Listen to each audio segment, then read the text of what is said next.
మంచి సమరయుని ఉపమానము. మంచి సమరయుని ఉపమానము. మరి చర్చ్లో పెరిగిన, సండే స్కూల్లో పెరిగిన ఎవరికైనా సరే మరి యొక్క ఉపమానము తెలియకుండా ఉండదు ఎవరికి కూడాను. ఎందుకు అంటే ఈ మంచి సమరయుని ఉపమానము అనగానే ఏమి మనకి జ్ఞాపకం వస్తుందంటే, ఒక వ్యక్తి యెరికో పట్టణము యెరూషలేం పట్టణానికి మధ్యలో కొంతమంది దొంగలు అతన్ని కొట్టి అతని దగ్గర ఉన్నదంతటి కూడా లాక్కుని, అతని బట్టలు కూడా లాక్కుని, వారందరూ కూడా మరి అతన్ని చావు బతుకుల్లో కనువుపురిలో అతన్ని పక్కన పాడేస్తే, అప్పుడు ఆ మార్గంలో వెళుతున్న మొదటి వ్యక్తి ఏమో మరి యాజకుడు మొదటి వ్యక్తిగా వెళతాడు. రెండో వ్యక్తి ఎవరు వెళ్తారు అంటే మరి యూదుడు వెళతాడు. మూడో వ్యక్తి సమరయుడు వస్తాడు. అయితే ఇద్దరు వ్యక్తులు కూడా చూసి దూరంగా వెళ్ళిపోతారు. కానీ మూడో వ్యక్తి సమరయుడు మాత్రము ఆ వ్యక్తికి గాయాలు కట్టి అతనికి తాగడానికి మంచినీళ్ళు ద్రాక్షారసం ఇచ్చి అతన్ని పూటకోల వంటిది, అంటే ఒక హోటల్ లాంటిది, లేకపోతే ఒక నర్సింగ్ హోమ్ లాంటి దగ్గరికి తీసుకువెళ్ళి అతనికి మరి అక్కడ యజమానికి ఏం కావాలో డబ్బులు ఇచ్చి ఆ రాత్రి అక్కడే ఉండి, సాయంత్రం జాయిన్ చేస్తే ఆ రాత్రి అక్కడే ఉండి ఉదయాన్నే మరి లేచి వెళ్ళిపోతూ ఏం చెప్పాడంటే, నేను మరలా వస్తాను, ఇప్పుడు ఏదైతే ఖర్చు అయ్యిందో దానికి తగ్గ డబ్బులు నేను మరలా వెనక్కి తిరిగి వచ్చినప్పుడు మీకు డబ్బులు ఇచ్చేస్తాను అని చెప్పి అక్కడి నుంచి ఆయన బయలువెళతాడు. ఇది మంచి సమరయుని యొక్క ఉపమానం. ఈ ఉపమానము వాస్తవానికి మరి చర్చ్లో ఉన్న వారందరికీ తెలుసు. చర్చ్లో ఎవరైతే సండే స్కూల్లో పెరిగారో వారందరికీ తెలుసు. అయితే ఉపమానము దేని గురించి అనగానే మనమందరం కూడా మంచి సమరయునిలాగా ఉండాలి అనేది అనుకుంటారు. ఉపమానము దేని గురించి అనుకుంటారు అంటే మనమందరం కూడా మంచి సమరయుని వలె ఉండాలన్నది అని వారు అనుకుంటారు. వాస్తవానికి గమనించండి, ఈ మంచి సమరయుని యొక్క ఉపమానము మనము ఆయనలాగా ఉండాలన్న దానికన్నా, సమరయుని వలె సహాయం చేయాలి అన్న దానికన్నా, ఈ ఉపమానము దేని గురించి అంటే నీ యొక్క పొరుగువారు ఎవరు అన్న ప్రశ్నకు యేసు ప్రభు వారు ఇచ్చిన సమాధానమే ఈ ఉపమానము. నీ పొరుగువారు ఎవరు? నీ పొరుగువారు. ఇక్కడ మరి గమనించండి, ఈ యొక్క ఉపమానము ఇవ్వకముందు అసలు ఇక్కడ ఏం జరిగిందన్న విషయాన్ని మనం గమనిద్దాం. లూకా సువార్త 10వ అధ్యాయము 25వ వచనం నుంచి మనము చదువుకుందాం. ఇక్కడ ఈ మంచి సమరయుని కథ, గుడ్ సమారిటన్ అని మనం పిలుస్తాము. మంచి సమరయుని అనే మాట మన జ్ఞాపకం చేసుకుని ఉందాం. మరి సమరయులు అంటే ఎవరు? ఫస్ట్ ఆఫ్ ఆల్ మరి సమరయులు అంటే ఎవరు అన్న విషయాన్ని మనం చూసినప్పుడు గమనించండి, 586వ సంవత్సరంలో ఇశ్రాయేలీయులను అశ్షూరీయులు వచ్చి యుద్ధం చేసి వారందరినీ కూడా బానిసత్వంలోకి తీసుకెళ్ళిపోతారు. మొదట 10,000 మందిని తీసుకువెళ్తారు. ఎవరు 10,000 మందిని తీసుకెళ్తారంటే ఇశ్రాయేలు దేశంలో ఉన్న బాగా చదువుకున్న డాక్టర్స్ని, ఇంజనీర్స్ని, చక్కగా రాయగలిగిన వారిని, మంచి యవనస్తులను, వీళ్ళందరినీ కూడా అశ్షూరీయులు ఏం చేశారు అంటే ఇశ్రాయేలు దేశం నుంచి వారందరిని కూడా తీసుకెళ్ళిపోయారు. తీసుకువెళ్ళే టైంలోనే దానియేలు స్నేహితులు, ఎజ్రా, ఇంకా చాలామంది ప్రవక్తలు ఎవరైతే చదువుకొని ఉన్నారో వీరందరినీ కూడా ఈ 10,000 మందిలో తీసుకువెళ్ళిపోయారు. బబులోనీలు, అశ్షూరీయులు కలిపి వారిని తీసుకువెళ్ళిపోయారు. ఈ తీసుకువెళ్ళిపోయిన టైంలో గమనించండి, చాలామందిని వెనకాల వదిలేశారు. ఇశ్రాయేలు దేశంలో మరి వారికి కావలసిన ముఖ్య ఉపయోగపడతారు అన్న వారిని మాత్రం తీసుకెళ్ళిపోయి మిగతా వారందరినీ కూడా వదిలేశారు, విడిచిపెట్టేశారు. మిగతా అప్పటికే దేవాలయాన్ని వారు ఎప్పుడైతే ఇశ్రాయేలు మీద యుద్ధానికి వచ్చారో సొలొమోను కట్టిన దేవాలయాన్ని ఇటక మీద ఇటక లేకుండా పూర్తిగా దాన్ని ధ్వంసం చేసేసారు. 586వ సంవత్సరం బీసీలో ఇది జరిగిన తర్వాత 10,000 మందిని, వారికి పనికొచ్చే వారిని వారు తీసుకువెళ్ళిపోయారు. మరి ఇశ్రాయేలీలో ఇంకా చాలామందిని, ఇంకా పనికిరాని వారు, ఇలా మనకు అవసరం లేదులే అన్న వారందరినీ కూడా వారు విడిచిపెట్టేశారు. విడిచిపెట్టేసిన తర్వాత ఏమైందంటే మరి ఇశ్రాయేలీయులందరూ కూడా మరి ఈ యొక్క బబులోని కింద, అశ్షూరీయుల కింద బానిసత్వాన్ని చేస్తున్నారు. వారి బానిసత్వం చేస్తున్నారు. ఇశ్రాయేలు యొక్క భూమి మీద, ఇంకా ఇశ్రాయేలు యొక్క ల్యాండ్, వారి దేశంలో ఇంకా ఎవరున్నారు అంటే ఈ మిగిలిపోయిన ఇశ్రాయేలు ఉన్నారు. వీళ్ళేం చేశారంటే ఇంక దేవాలయం పడిపోయింది, శాస్త్రులు పరిసరాలు ఎవరు లేరు. వారు ఏం చేశారంటే అన్యులను వివాహం చేసుకుంటూ అన్ని ఆచారాల్లోకి వారు వెళ్ళిపోయి పూర్తిగా దేవుని యొక్క మార్గంలో నుంచి వారు పూర్తిగా తొలగిపోయారు. ఈ తొలగిపోయి వారు వివాహాలు చేసుకుని వారు దేవునికి సంబంధం లేకుండా వారు జీవిస్తూ ఉన్నారు. వారి పేరే సమరయులు. అర్థమైందండి? సమరయులు అంటే ఎవరు? వారు సమరయులు అన్నమాట. సో ఇశ్రాయేలుకి వాస్తవానికి వారు ఇష్టం లేదు. ఎందుకంటే సమరయులు అందరూ కూడా హాఫ్ బ్రీడ్ అంటే సగం యూదులు, లేకపోతే 25% యూదులు, 75% అన్యులు. మీరు అర్థమైందని చెప్పింది. ఇప్పుడు ఫర్ ఎగ్జాంపుల్ యూదుడు అన్యులు వివాహం చేసుకున్నారు. వారికి పుట్టిన పిల్లలు 50-50 అవుతారు. ఈ 50-50 అయిన తర్వాత ఈ 50% ఇంకొక అన్యుని పెళ్లి చేసుకునేసరికి వాళ్ళు పుట్టే పిల్లలకి 25-75 అయిపోతుంది. అలాగేమైందంటే ఈ యొక్క ఇశ్రాయేలు భూమి ఏదైతే ఉందో ఆ భూమిలో నివసించే వారందరూ కూడా, ఎందుకంటే ఇశ్రాయేలు అందరూ ఎక్కడున్నారు? బానిసత్వంలో ఉన్నారు. ఇక్కడ మిగిలిపోయిన వారు ఏం చేశారు అంటే వారందరూ కూడా మిక్స్ అయిపోయేసరికి ఆ మిక్స్డ్ గ్రూప్నే, ఆ మిక్స్డ్ అయిపోయిన జాతర ఏమని పిలిచారు అంటే సమరయులు అని పిలిచారు వారిని. అర్థమైందండి? సో ఇశ్రాయేలుడికి జనరల్గా మిక్స్ అవ్వడం ఇష్టం ఉండదు. లేవీకాండంలో మనం చూసినప్పుడు వారు బయట వారిని వివాహం చేసుకోవడం కూడా మనం చూడం. సో ఎప్పుడైతే వారు పూర్తిగా మిక్స్ అయిపోయారో యూదులు ఎప్పటికీ వారిని ఇంకా అంగీకరించలేదు. ఎప్పటికీ వారిని అంగీకరించలేదు. ఊరి బయట వారిని కానీ చూశారు, ఊరిలోకి రానివ్వలేదు. వారు ఎప్పుడూ కూడా వారిని అంగీకరించలేదు. వారే సమరయులు. అర్థమైందండి? సమరయులు అంటే ఎవరు? ఇప్పుడు యేసుప్రభు వారు ఈ మంచి సమరయుడు అనే మాట అనగానే వాస్తవానికి చీకటి వెలుగుగా ఉంది అని అనగలమా? ఆ గదిలోకి వెళ్ళగానే ఆ గదిలోకి వెళ్ళగానే చాలా చీకటి వెలుగుగా ఉందని అనంటే ఎవరన్నా? గదిలో ఎలా ఉందంటే అండి చీకటి వెలుగుగా ఉంది అంటే ఏంటి దాని అర్థం? చీకటి వెలుగుగా ఉంటుందా? అసలు చీకటి వెలుగుగా ఉంటుందా? ఉండదు. ఏమండి? మంచి సమరయుడు అన్న మాట అనగానే యూదులకి ఎలా ఉంటుందో తెలుసా? చీకటి వెలుగులా ఉంటుంది. సమరయుడు మంచోడా? ఏదైనా ఒకటే చెప్పు. ఆడు సమరయుడు అయితే మంచోడు అవ్వలేడు. ఆడు మంచోడు అయితే సమరుడు కాదు. ఎవరైనా మంచి సమరుడు ఉన్నాడు అంటే ఆడు చచ్చిపోయినాడు, ఆడే మంచోడు. చచ్చిపోయిన సమరుడు అయితే మంచోడు, ఎందుకంటే నాకు ఏం చేయలేడు కాబట్టి. సో అందుకనే మంచి సమరుడు అని ఈ మాట ఏదైతే ఉందో అసలు యూదులకి ఏంటి మంచి సమరుడు, మంచి దొంగోడు. ఏ దొంగోడు? మంచి దొంగోడు అంటాం మనం. పదం ఉంది అసలు. దొంగోడు అంటేనే చెడ్డోడు కదండి. మంచి దొంగోడు అంటామా? అనం కదా. సో మంచి సమరుడు అన్న మాట యూదులకి ఇప్పుడు మీకు చాలా మంచి దొంగోడండి అని అంటే మీకు ఎలా ఉంటుందో, మంచోడే దొంగోడా ఏదో ఒకటి చెప్పు. ఆడ దొంగోడైతే మంచోడు కాదు, మంచోడైతే దొంగోడు కాదు. సో మంచి సమరుడి ఉపమానము ఎలాంటిదంటే ఆడ సమరుడా మంచోడా ఏదో ఒకటి చెప్పు. మంచి సమరుడు చెప్పదు నాకు, గమనించండి. సో సమరుడు అంటే ఏంటో చెప్పాను, మంచి సమరుడు ఎట్లా వచ్చారో చెప్పాను. ఈ మంచి సమరయుడు అనే మాట కూడా మీకు వివరించాను. యేసు ప్రభు వారు ఈ యొక్క మంచి సమరయుడు అనే ఈ కథ, ఈ ఉపమానము మనకు ఉపమానం గుర్తుంది కానీ ఎవరికి చెప్పాడు, ఎందుకు చెప్పాడో తెలియాలి మనకి. 10వ అధ్యాయం 25వ వచనం. ఇదిగో ఒకప్పుడు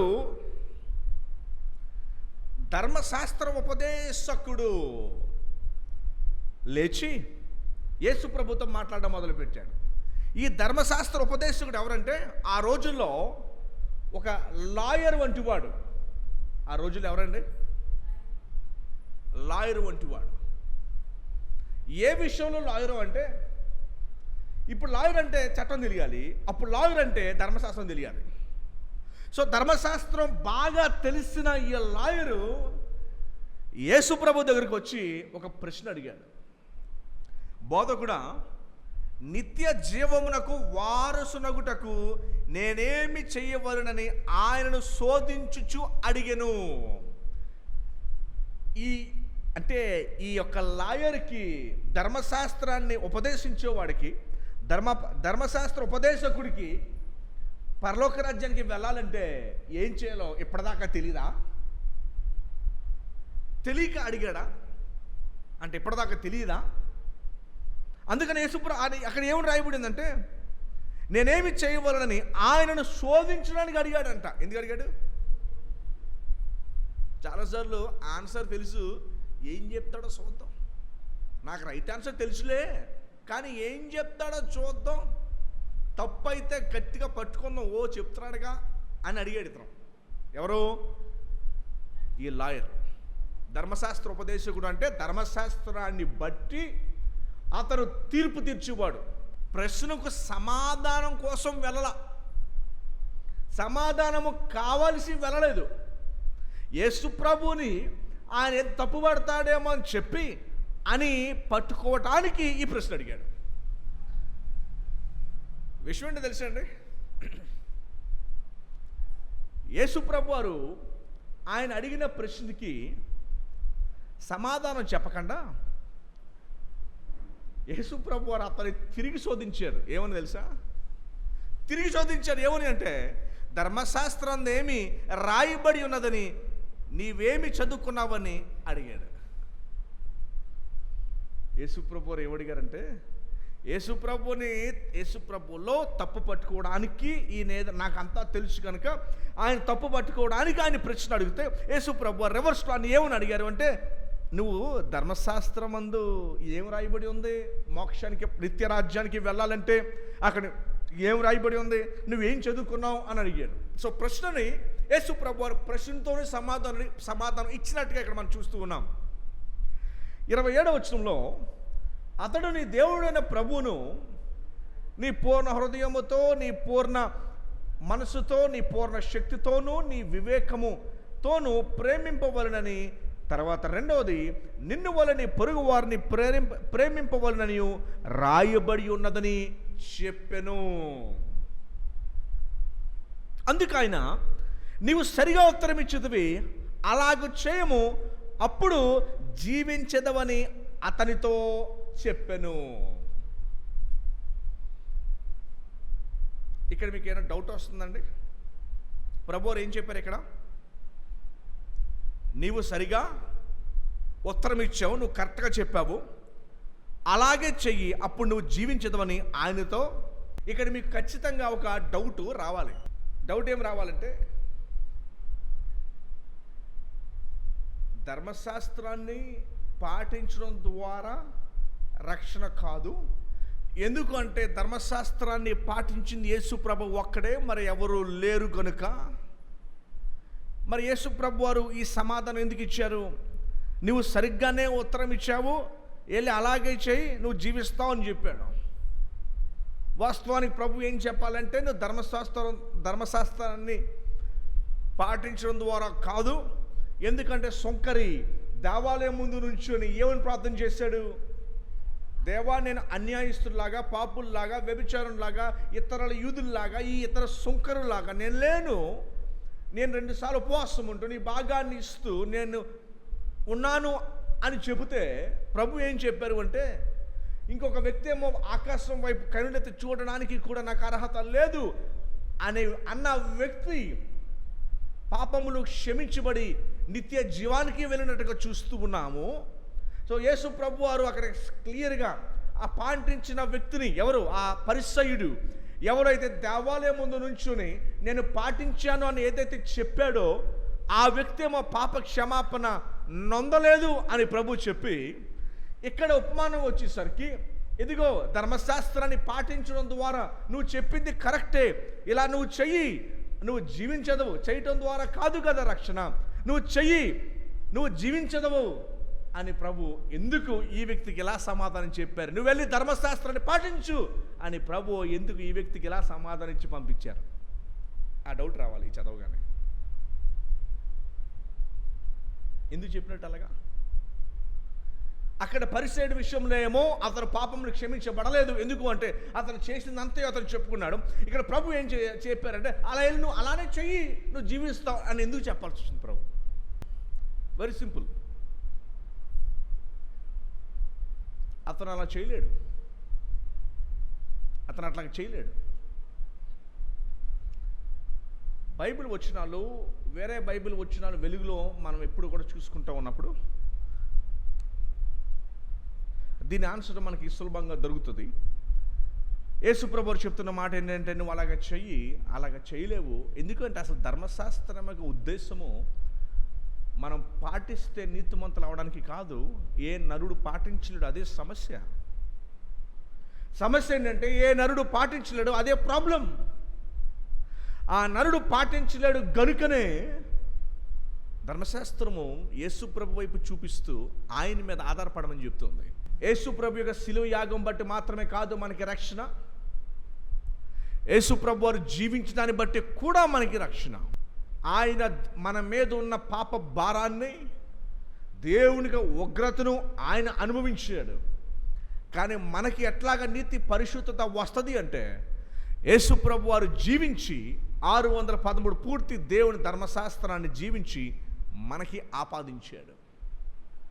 ఇదే విషయం దాదాపు నేను తరచు నేను మీకు వివరిస్తూనే ఉన్నాను. సో అంచేత ఇక్కడ యేసుప్రభు వారు కూడా దాదాపు అదే సమాధానం ఇస్తూ ఉన్నారు. అదేంటంటే అంతిమంగా నువ్వు వెళ్ళి అలాగే చెయ్యి అంటే ప్రాబ్లము అతను ఎలాగో చేయలేడు. అందరికీ ఒకటే ఆన్సర్ కదండి, అందరికీ ఒకటే పరిస్థితి. ఇప్పుడు ఇంకా ముందుకు వెళ్దాం. 29వ వచనం. అలా అయితే నువ్వు సరిగా ఉత్తరం ఇచ్చేదివి అలాగ చేయము, అప్పుడు జీవించదు అని అతనితో చెప్పాను. చెప్పగానే 29వ వచనంలో అయితే ఇక్కడ ఏమవుతుంది తెలుసా? 29వ వచనంలో ఏమవుతుందంటే, అడిగిన దానికి యేసుప్రభు అని ఆన్సర్ ఇచ్చారు. ఎవరిది అక్కడ ఇచ్చేశారు. ఇచ్చిన తర్వాత కూడా ఈ యొక్క ధర్మశాస్త్ర ఉపదేశకుడు సంతృప్తి చెందలా. ఎందుకు సంతృప్తి చెందలా? అని ఇంకా శోధించాలని చెప్పి ఒక అద్భుతమైన ప్రశ్న అడిగారు 29వ వచనంలో. అయితే ఏమన్నాడు? అయితే నువ్వు చెప్పింది బాగానే ఉంది, అయితే తాను నీతిమంతుడైనట్టు కనపరుచుకొనగోరి. చూసారా? సో 28వ వచనం ఇప్పుడు మనకి ఇంకా బాగా అర్థమవుతుంది. 29కి వచ్చేసరికి 28 ముందు వచ్చిన ఇంకా బాగా అర్థమవుతుంది. ఏమన్నాడు అంటే ఆయన కనపరుచుకోరి. అతడు ఏమడిగాడంటే, అవును కానీ నా పొరుగువాడు ఎవడసలు అని యేసుని అడిగాను. నా పొరుగువాడు యేసుప్రభు ఈజీగా చెప్పి ఉండొచ్చు. నీ పొరుగువారు నీ పక్కింటి వాళ్ళు, నీ పొరుగువారు నీ బంధువులు, నీ పొరుగువారు నీ వీధిలో వాళ్ళు, నీకు పొరుగువారు నీకు కనిపించే వాళ్ళు యేసుప్రభు ఈజీగా చెప్పచ్చు ఈ మాట. నీ పొరుగువారు ఎవరు అనగానే ఆన్సర్ ఈజీగా ఇవ్వచ్చు. ఎవరు నీ పొరుగువారు? మీకేమైనా ఆన్సర్ ఉందండి? ఈ వచనం మీకు తెలుసు కదా, నిన్ను వారిని పొరుగువారిని ప్రేమించాలి. ఈ ధర్మోపదేశుడు ప్రశ్న అడిగాడు, నా పొరుగువారంటే ఎవరు సార్ అని అడిగారు. ఎవరు మీ పొరుగువారంటే చెప్తారా? ఈ యొక్క ఆజ్ఞ తెలుసండి. రెండో ఆజ్ఞ, నిన్ను వారిని పొరుగువారిని ప్రేమించిన ఆజ్ఞ ఉంది కదా. ఎవరు మీ పొరుగువారు? అసలు పాటించాలంటే ఆజ్ఞ తెలియాలి కదా, ముందు పాటించాలంటే ఆజ్ఞ తెలియాలి కదా. సో మీ పొరుగువారంటే ఎవరు చెబుతారా? ఎవరండి మీ పొరుగువారంటే? ఇరుగు పొరుగువారా? ఓకే, ఆలోచించండి. ఈ ధర్మోపదేశకుడికి తెలియదా ఆ మాత్రం? అయినా కూడా ప్రభుని అయితే కానీ అసలు పొరుగువారు ఎవరు అని ఎందుకు అడుగుంటాడు మాట? శోధించడానిక? ఇంకా కోర్స్ అక్కడ ఉంది. పొరుగువారిని ఎందుకు అడిగాడంటే, రెండవ ఆజ్ఞ ఏంటంటే నిన్ను వారిని పొరుగువారిని ప్రేమించమన్నారు. ఎవరు నా పొరుగువారు? ఇరుగు పొరుగువారు. ఇంకా అంటే మాట కలిసింది కాబట్టి కలిపేశారా?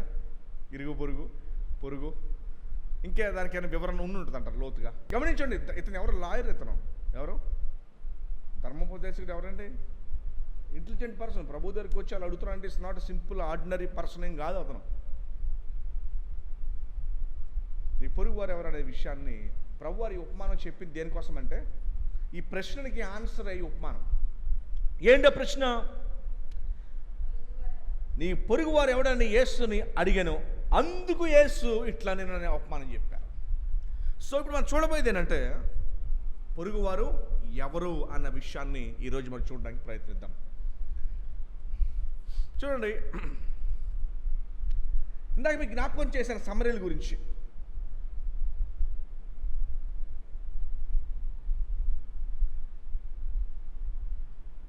ఈ ఉపమానం పేరేంటండి? మంచి సమరయుడి ఉపమానం పేరు. ఒకవేళ యేసు ప్రభు వారు నేను నీకు ఒక ఉపమానం చెప్తాను, ఏంటి ప్రభు? నేను నీకు మంచి సమరయుడి ఉపమానం చెప్పబోతాను అని కనుక ఆ ధర్మోపదేశకుడు చెప్పునుంటే ప్రభు నువ్వు సమరయుడని చెప్పు వింటాను, మంచోడి గురించి చెప్పు వింటాను, అంతే తప్ప మంచి సమరయుడి గురించి చెప్పగలను. ఎందుకంటే సమరయుడు అనేవాడు మంచోడు కాడు. ఎందుకు తెలుసా మీకు? వాళ్ళిద్దరికి ఎలాంటి గొడవలు ఉన్నాయంటే, ఇశ్రాయేలీలు దేవాలయాన్ని కట్టడానికి వెనక్కి వచ్చినప్పుడు జెరుబాబేలు హగ్గై గ్రంథంలో మనం చదువుతాం. అశ్షీరీయులు బబులోనులు సొలొమోను కట్టిన దేవాలయాన్ని పడగొట్టేసిన తర్వాత తిరిగి మరలా దేవాలయాన్ని నిర్మించడానికి వాళ్ళు వెనక్కి వచ్చారు. ఈ రోజుకి కూడా యెరూషలేంలో దేవాలయాన్ని కట్టడానికి ప్రయత్నాలు జరుగుతూనే ఉన్నాయి. ఈ రోజుకి కూడా ఆ 22 ఎకరాల ప్రాపర్టీ ముగ్గురికి డివైడ్ చేసి ఇచ్చారు. 7, 7, 7 ఆ 22 ఎకరాల ప్రాపర్టీ అరబులకి, ముస్లిమ్స్కి, క్రిస్టియన్స్కి. నాకు చాలా చరిత్ర ఉంది, సమయం ఇచ్చిన వివరిస్తాను నీకు. అయితే ఆ దేవాలయం నిర్మించడానికి వీళ్ళందరూ వస్తుంటే ఈ సమరయులు ఏం చేశారో తెలుసండి?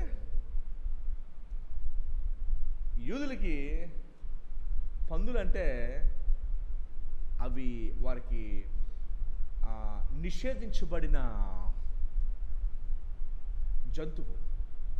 వాళ్ళ పందులను చంపేసి కన్స్ట్రక్షన్ జరుగుతుంటే దేవాలయాన్ని అందులో వేసేసేవారు ఈ సమరయులు. వీళ్ళ మరలా దాన్ని అన్నీ తీసి తమను శుద్ధి చేసుకోవడానికి 14 రోజులు గ్యాప్ ఇచ్చేవారు. అలాగా దేవాలయాన్ని నిర్మించినవ్వకుండా ఈ సమరయులు అందరూ మిక్స్డ్ కదా, వారికి చాలా ఇబ్బందులు తీసుకొచ్చారు. ఎవరికి? యూదులకి. సో అప్పటి నుండి ఒకటి కాదు చాలా విషయాల్లో వీళ్ళిద్దరికి పడతాం. ఇప్పుడు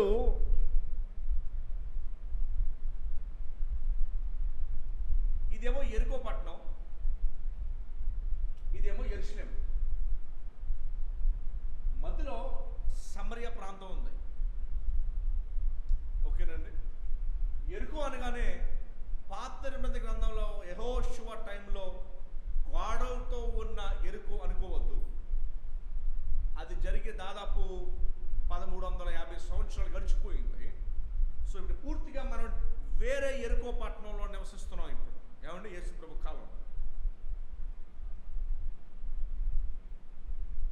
యెరికో పట్టణము మీరు ఫోటోల్లో కనుక చూస్తే దేని చుట్టూ పట్టణాన్ని కట్టుకున్నారు అంటే మధ్యలో ఒక పెద్ద కాలువ ఉంది.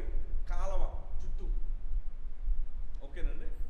ఆ కాలువ చుట్టూ యెరికో పట్టణాన్ని నిర్మించుకున్నారు. చాలా నిర్మాణాలు యెరికో పట్టణంలో జరిగినాయి. ఈ రోజుకి కూడా అదే పట్టణం అలానే ఉంది. ఓకేనండి. సో చాలా మంది యెరికో పట్టణం నుండి కింద యెరూషలేం పట్టణానికి రావాలి అంటే యూదులు అందరూ చుట్టూ తిరిగి వచ్చారు. ఒకనొక సందర్భంలో యేసు ప్రభు యోహాను 4:24లో సమరయ స్త్రీని కలవడానికి యేసు ప్రభు వారు డైరెక్ట్గా ఆమె దగ్గరికి వచ్చినట్టుగా చూస్తాం ఆ సమరయ పట్టణానికి. అయితే ఈ యొక్క యెరికో పట్టణం నుండి యెరూషలేం పట్టణానికి రావడానికి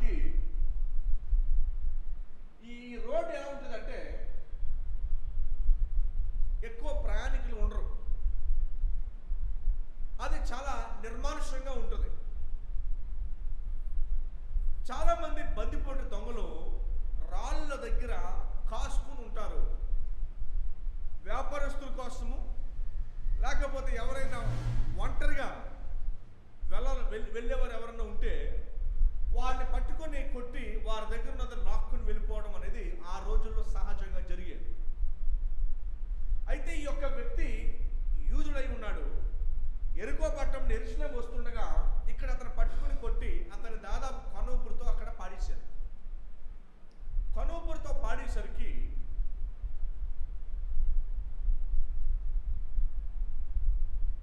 పదవ అధ్యాయంలో యేసుప్రభు వారు చెప్పడం మొదలుపెట్టి, ఇక్కడ ఆ అధ్యాయాన్ని మీరు చదువుకోండి కడదాకా.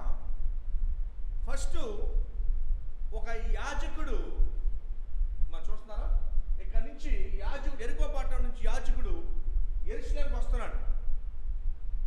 యెరూషలేముకి యాజకుడు వస్తుండగా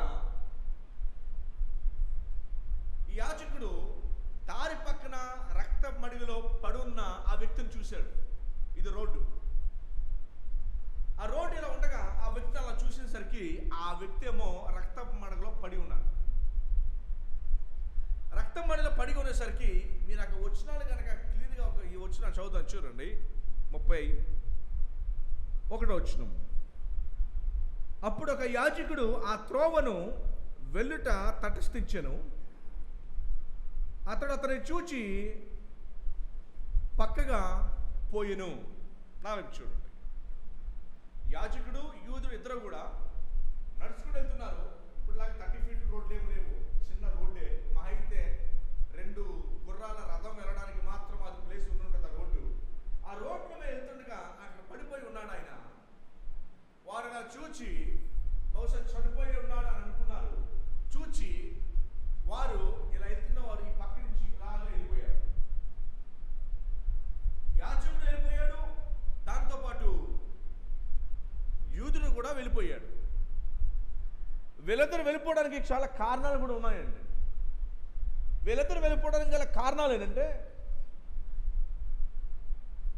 యాజకుడు యూదుడు ఎక్కడికి వెళ్తున్నారు? యెరూషలేముకి వెళ్తున్నారు. యెరూషలేము దేవాలయం పనుల మీద వారు వెళ్తుంటే యెరికో పట్టణం నుండి వాళ్ళు గనుక చనిపోయిన శవాన్ని గనుక పట్టుకుని ఎక్కడికి తీసుకువెళ్ళినా కూడా ఖచ్చితంగా లేవి కాండం చదువుతాము. దాదాపు 14 రోజులు వారు తమను శుద్ధి చేసుకోవాలి. 14 days తమను వారు శుద్ధి చేసుకోవాలి. ఆ శుద్ధి చేసుకోవాలి కనుక వాళ్ళు వెళ్ళి ఇతన్ని మోసుకుపోయి ఆయనకి ట్రీట్ లేకపోతే కనీసం పాతి పెట్టడానికి కనుక వాళ్ళు ట్రై చేస్తున్నా దాదాపు 14 రోజులు వారు తమ కార్యక్రమాలన్నింటినీ కూడా మానేసుకోవాలి. సో వారికున్న పరిస్థితి ఎట్లాంటిదంటే, అక్కడ ఎక్కడ తీసుకుపోతారు? ఇప్పటిలాగా ఫోన్ చేస్తే 108లు, లేకపోతే రెడీగా హాస్పిటల్స్ ఏవి కూడా రోజులు అందుబాటులో లేవు. వారు నాకెందుకు అని చెప్పి వారిద్దరు కూడా వెళ్ళిపోయారు. మూడో వ్యక్తి సమరేడు వచ్చాడు. మీకు తెలుసు సమరేడు ఏం చేశాడు? వెంటనే ఆ వ్యక్తిని తీసుకుని గాయాలు కట్టి నూనె రాసి ద్రాక్షారసాన్ని ఇచ్చి వెంటనే హాస్పిటల్ తీసుకువెళ్ళాడు. హాస్పిటల్ తీసుకెళ్ళిన తర్వాత చాలామంది దాదాపుగా ఏమంటారండి, ఉపమానం నిజంగా జరిగి ఉండొచ్చు. ఎందుకు అంటే ఆ రోడ్లో ఇలాంటివన్నీ చాలా సహజంగా జరిగేవి. అతన్ని హాస్పిటల్ తీసుకెళ్ళాడు. హాస్పిటల్ తీసుకెళ్ళిన తర్వాత విచిత్రం ఏంటంటే, జనరల్గా హాస్పిటల్ తీసుకెళ్ళి అక్కడ విడిచిపెట్టేసి చూసుకొని వెళ్ళిపోతాం. ఆ వ్యక్తి హాస్పిటల్ అతను పెట్టిన తర్వాత కూడా ఆ రాత్రి అక్కడే ఉన్నాడు. బహుశా ఇతను కనుక ఆ సమరుడు కనుక అతన్ని తీసుకోకపోతే కనుక ఖచ్చితంగా చచ్చిపోయేవాడు ఆ యూదుడు. అతను హాస్పిటల్లో పెట్టి ఆ రాత్రి అంతా హాస్పిటల్లో ఇతను కూడా ఉండి ఉదయాన్నే లేచి బహుశా ఆ సమరుడికిను ఆ హాస్పిటల్ ఉన్న వారికి పరిచయం ఉండి ఉంటుంది. నేను మరలా వచ్చి డబ్బులు కడతాను, అప్పుడు దాకా వ్యక్తిని మీరు జాగ్రత్తగా చూడండి అని చెప్పి వెళ్ళిపోతాను. యేసుప్రభు వారి ఉపమానం చెప్పిన తర్వాత చివరిలో 36వ వచనంలో ప్రశ్న అడిగాడు మరలా, ధర్మోపదేశకుడి వైపు తిరిగి, కాగా దొంగల చేతిలో చిక్కిన వానికి ఈ ముగ్గురిలో ఎవడు పొరుగువాడు నీకు తోచుచున్నదని యేసు అతన్ని అడిగాడు. యేసు ప్రభువారు అతను అడిగిన ప్రశ్న ఏంటంటే, వీళ్ళ ముగ్గురిలో ఆ దెబ్బతిన్న వారికి ఎవరు పొరుగువారు? ఆటోమేటిక్ ఇది చాలా ఈజీ ఆన్సర్. లాయర్ కదా, వెంటనే ఆన్సర్ చేసేసాడు. ఏమని అంటే, అతని మీద జాలి పడిన వాడే. అందులో డౌట్ ఏముంది? అతని మీద జాలి పడిన వాడే. అప్పుడు ప్రభు తర్వాత చెప్పిన మాట ఏంటంటే, అందుకు యేసు నీవు వెళ్ళి అలాగూ చేయమని అతనితో చెప్పాను. విటూరం ఏంటంటే, యేసు ప్రభు వారి దగ్గరికి ఇలాంటి లాయర్లు లాంటి వారు యేసు ప్రభు దగ్గరికి వచ్చి ఇలాంటి ప్రశ్నలు అడుగుతున్నప్పుడు యేసు ప్రభు వారు ఆయన ఇచ్చిన సమాధానం కూడా చూడండి. ఆ రిచ్ యంగ్ రూలర్, ఆ ధనవంతుడు యేసు ప్రభు దగ్గరికి వచ్చి, ప్రభు నేను అన్ని చేస్తున్నాను కానీ నీ ఆస్తిని అంతా అమ్మి వేసి పేదలకు ఇచ్చిస్తురా అని చెప్పాడు యేసు ప్రభు వారు. అతను దిగాలతో వెళ్ళిపోయాడు. ఇతను కూడా యేసు ప్రభు చెప్పిన ఉపమానం చెప్పాను. ఏమన్నారు అంటే, ఇదిగో నువ్వు కూడా ఇట్లా చెయ్యి అని చెప్పాడు. ఇందులో చాలా విషయాలు యేసు ప్రభు వారు దాచించారు. ఈ యొక్క అధ్యాయంలో యేసు ప్రభు చాలా విషయాలతో చెప్తూ ఉన్నారు. ఒకటి, ఎవరు నీ పొరుగువారు? వాస్తవానికి ఈ యొక్క ధర్మోపదేశకుడిని పక్క తీసుకొచ్చి నీ పొరుగువారు ఎవరు అని ఇతన్ని కనుక అడిగితే ఇతను ఇచ్చే సమాధానం ఏంటి తెలుసా అండి? ఇతని దృష్టిలో నాకు పొరుగువారు ఎవరో తెలుసా? నాతో పాటు ఉన్న పరిచయులు, శాస్త్రులు, యాజకులు, ప్రధాన యాజకుడు, లేకపోతే నాతో సరి సమానంగా ఉండే యూదులు, వారు మాత్రమే నా పొరుగువారు. మిగతా వాళ్ళు నా పొరుగువారు కారు. యేసు ప్రభు నీ పొరుగువారు ఎవరని కానీ అతను ఇచ్చిన ఆన్సర్ చూడండి. అతను ప్రభుని అడిగాడు. ఏమని అడిగాడంటే, అవును కానీ నా పొరుగువాడు ఎవడు అసలు అని యేసు ప్రభు నా సమాధానం అడగగానే ప్రభు వారు ఇచ్చిన ఆన్సర్ ఇది, సమాధానం ఇది.